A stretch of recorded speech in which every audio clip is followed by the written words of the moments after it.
Demək ki, 2 aprel tarixində bu arının ana arısını 2 qapalı yumurtalı çərçivə ilə bölüdük ki, arılar özlərinə ana arı düzəltsinlər və düzəltdikləri ana arıyla da bölmə edilir. Bugün artıq ayın 11, 8 gün keçib üstündən.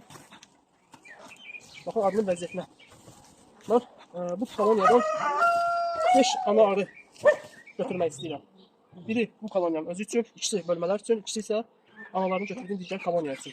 Yəni anaların xoşuma gəlməyən digər koloniya üçün. İndi baxaq görək arının gücü nə qədərdir, necə bölmə etməliyik. Birinci dəfədir bu şəkildə bölmə edirəm.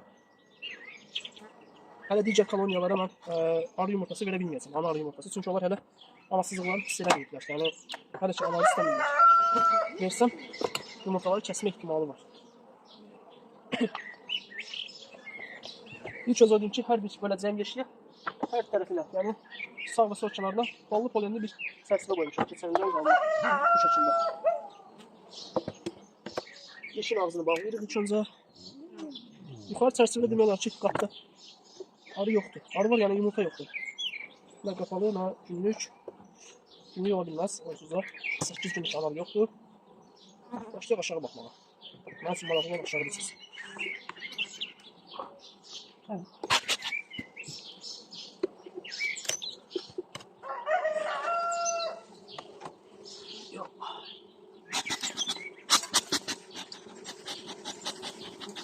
Bacardığım qədər bu koloniyanın özündə 2 üst-üç eyni anda çıxacaq, 2 üst-üç saxlamayacaq. Çünki bu koloniyada bütün tarlaçılar qayıdıb koloniyaya gələcək və arı beçə meylənə bilər. Yəni beçə 2 arı çıxsa beçəyə gedə bilər az da olsa.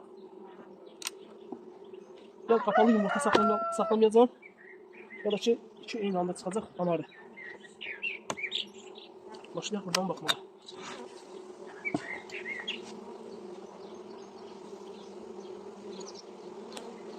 Yoktur.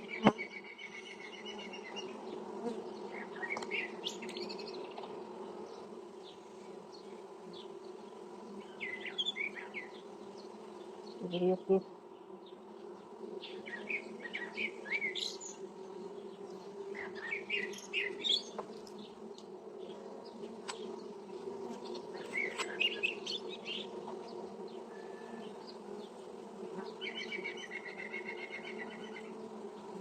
Yazısı burada değil.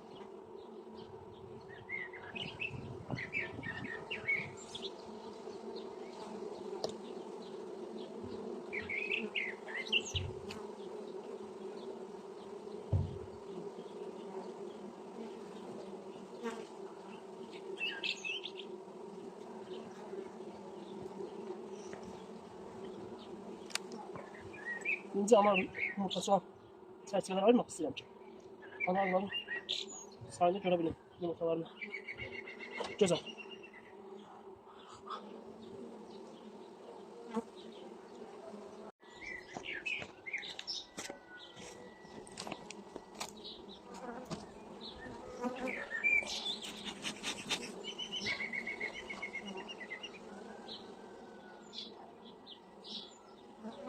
Burada arılar artık ana arı süsleri koyuplar. Bir nesilene.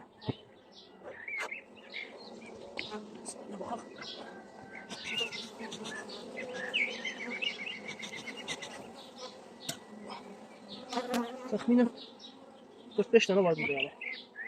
Biz buna diriklər. Heç yaxşı vəziyyətdə deyil bu.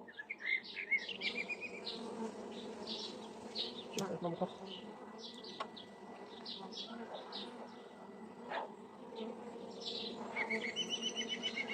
Gözəl, eyni qayda bu tərəfdə də. 2 tane de burada var. 2-3 tane de burada. Artıq ağızları qapanmaq üzrədir. Bəzən də qapanıb. Bunu götürmək olar. Bu birincisi.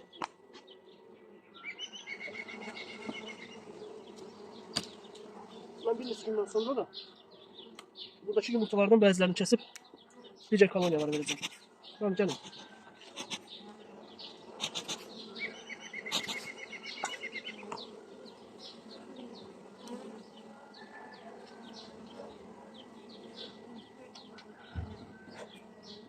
Burada da ana yumurtası var.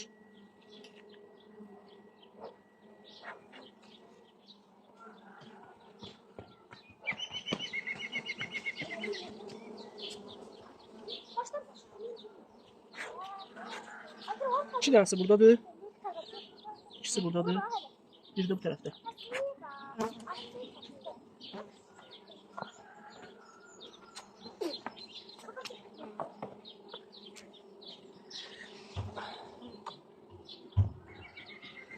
Güzel. Bunda laf çoktur. Bunda 1, 2, 3, 4, 5, 6, 7, 8,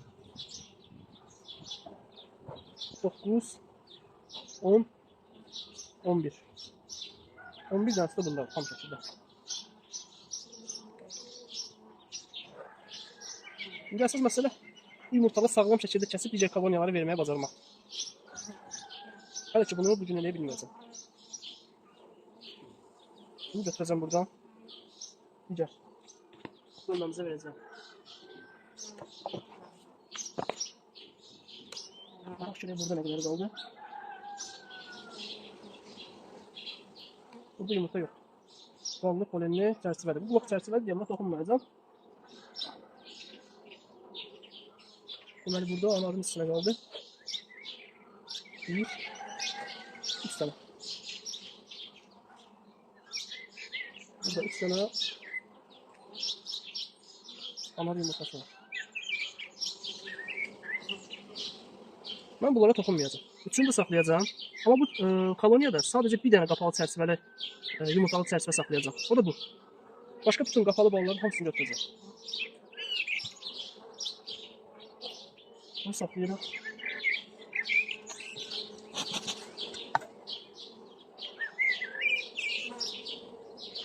Bunu götürürəm.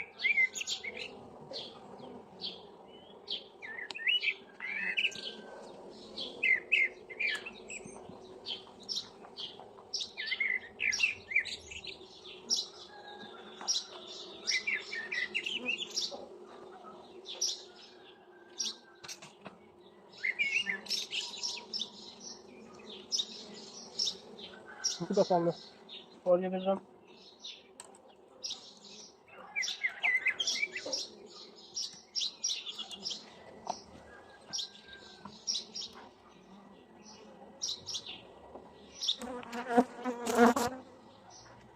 Bu qapanlı buna verirəm. Bu kifayətli artıq.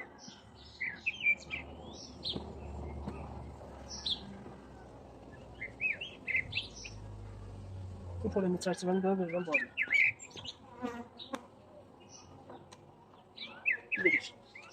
Burada qaldı deməli 1, 2,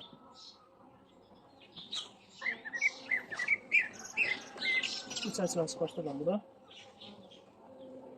Digər çərçivələrdə verirəm. Bunları böldüyüm arıların bilgisini təzədən bura qaydacaqlar. Yəni çox keçmədən. Hava düzələn kimi böyle ilk tutuşda onlar qayıdıb da gələcəkdir.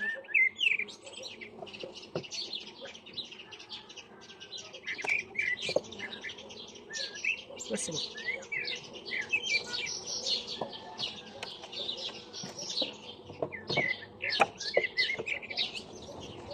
Bölmemiz bu kadar.